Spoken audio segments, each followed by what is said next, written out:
সাবধান, হাসাহাসি করো না। ওই সবুজ শাড়ির মেয়েটা দাঁত বাইর করে হাসছে। কোথায় বাড়ি? দাঁড়ো, এই মেয়েটা দাঁড়া, দাঁড়া, তুই দাঁড়া। তোর বাড়ি কোথায়? সবং না নারায়ণগড় না পটাশপুর না কোথায়?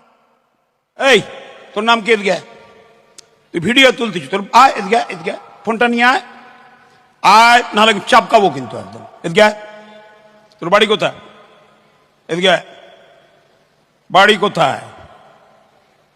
এই সবাই ফোন চেক কর দেখি, ফোনটা দে। না জুতা খুলতে হবে না, ফোন দে। বাড়ি কোথায়?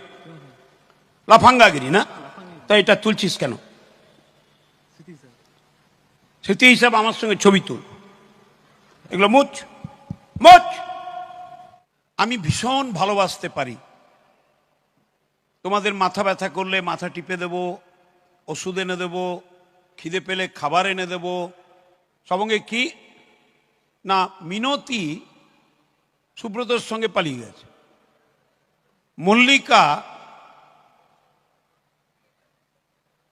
পালিয়ে গেছে একটি ছেলের সঙ্গে। সুব্রত কলেজে পড়ে, সে মীনাক্ষীকে নিয়ে পালিয়ে গেছে দীঘা। এরা পড়াশোনায় মন নেই। 2 ঘন্টা বাদে আমি গেছি ডেবরা কলেজে, তারা রোদ্রে দাঁড়িয়ে আছে লাইন দিয়ে আমাকে নমস্কার করার জন্য। আর এই দেখো পঙ্গপালের মতো খেতে চলে গেছে। এত এরা অসভ্য, বেয়াদব। আমার সন্দেহ হয় এই ছেলে মেয়েগুলো নিজেদের মা বাবাকে ভালোবাসে কিনা, খুব সন্দেহ হয়।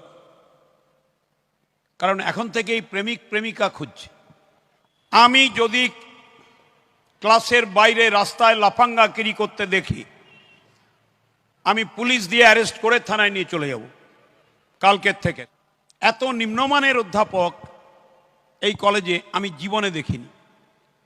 এখানকার অধ্যাপকদের স্ট্যান্ডার্ড হ্যাজ গন ডাউন, ভীষণ খারাপ, বিলো স্ট্যান্ডার্ড।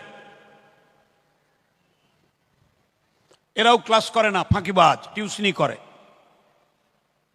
আর সরকার এদের লক্ষ লক্ষ টাকা বেতন দিচ্ছে। এত অপদার্থ কলেজের উন্নয়নের কাণ্ডারীরা। আমি তো প্রিন্সিপালকে একবার বললাম যে আপনি এখান থেকে টিসি নিয়ে চলে যান।